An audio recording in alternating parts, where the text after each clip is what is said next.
Hey everybody, my name's Benji. I'm the Director of Action Games Miniatures here at Origins Game Fair 2013. I'm talking to Through Gamer Goggles, and we are really excited to do this interview and talk to you about our game, Drake the Dragon Wargame. Now, we recently finished a Kickstarter. It was done on April 20th. We wanted $10,000. We raised $140,000. A lot of happy people in every time zone. A lot of people really excited to get their hands on our products. A lot of distributors who really want to get their hands on our products too. So what I'm going to do is just introduce the game a little bit here and talk to you a little bit about what makes it special and why we think when it's available in stores, which it will be, you guys should pick it up. All right, so down below, what we have is our Rish starter set. Now, I'm not going to lie to you, we might include a couple of extra infantry models when we get to the actual box set creation. So, in our game, you pick a Dragon General. That Dragon General comes from a specific geographical region and has troops and creatures which are affiliated with it and its goals.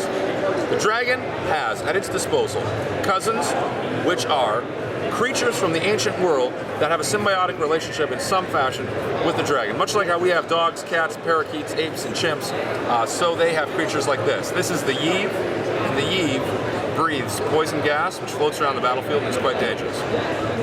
As well as cousins, the dragons utilize Chant Creations. Chant Creations are constructs made out of magical energy the dragons summon live on the battlefield. Not everything is summoned, but these Chant Creations can be incredibly powerful. Aside from that, we can't forget about the humans. The average dragon is about 4 times as intelligent as a clever human.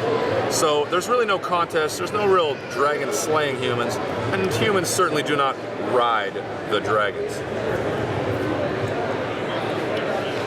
We go for a true scale look. It's really difficult to produce, but it looks amazing. Trying to make the arms and legs proportionate and to use as much accurate morphology and biology as we can. Now, what I'm going to do is I'm going to put the recorder down here for a second, and we're going to simulate some combat between 2 rival creatures. All right, here we go.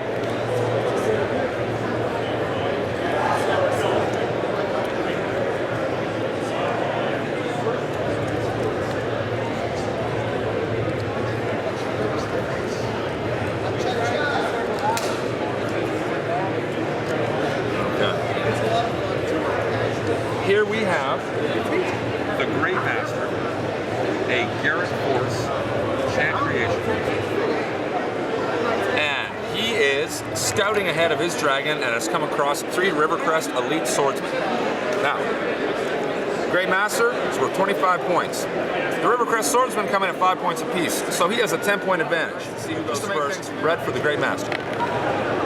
Tie. Oh, come on now. Ooh, he goes first. Great Master has a move of 7. Now, he wants to take out these Rivercrest dudes as fast as possible. So he is going to charge these Rivercrest Swordsmen. He's going to declare his charge target to be this model here. And when charging, he moves half his move as a bonus, rounded up. So 7 rounded up to 8. Half of that is 4, so he charges 11 inches. He's not going to need all that.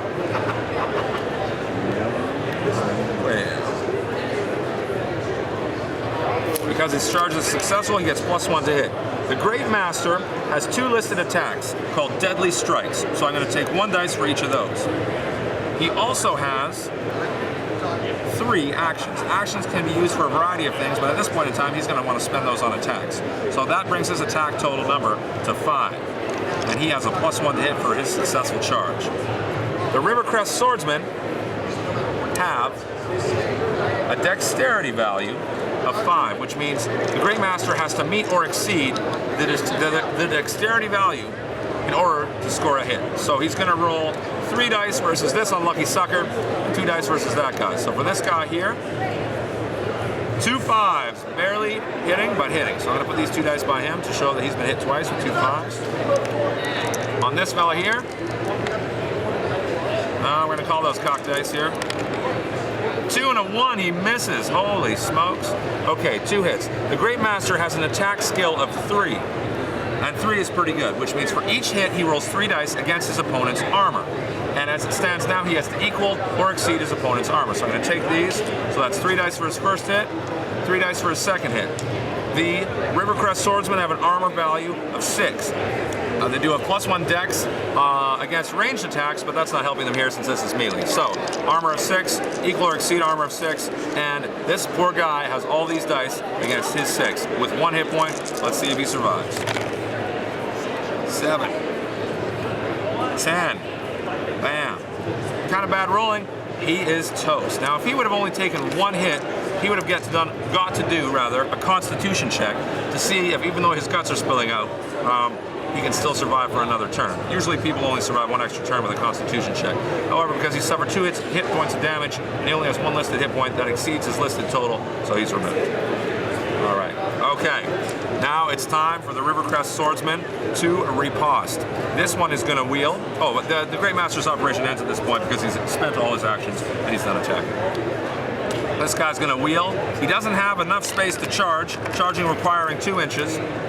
Also, his unit's already engaged in melee, so he's just gonna walk up like this. Our Rivercrest Swordsmen have 1 listed attack, a sword attack. So that's 2 sword attacks, 1 for each. They also have 2 actions, meaning at this point in time, they're gonna wanna take out the Great Master and roll 2 extra attacks each. 6 attacks on the Great Master, whose dexterity is 8. Good luck hitting them, boys. Holy smokes. 9, 8, 3 hits. So that's 3 hits. Their attack skill is also 3. They are likewise pretty deadly rather. So 3 hits and attack skill 3, that's 9 dice. The Great Master has an armor value of 4 and 3 hit points. Let's see if they toast him. That's 1, 2, 3, 4, 5 hit points of damage.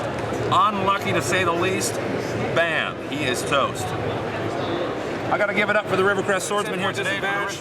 It totally toasted their opponent, and that is how the simple yet effective attacking and defending mechanic of Drake works. Thank you all, guys, and you know what? I'm sure I'll do this again. Thank you.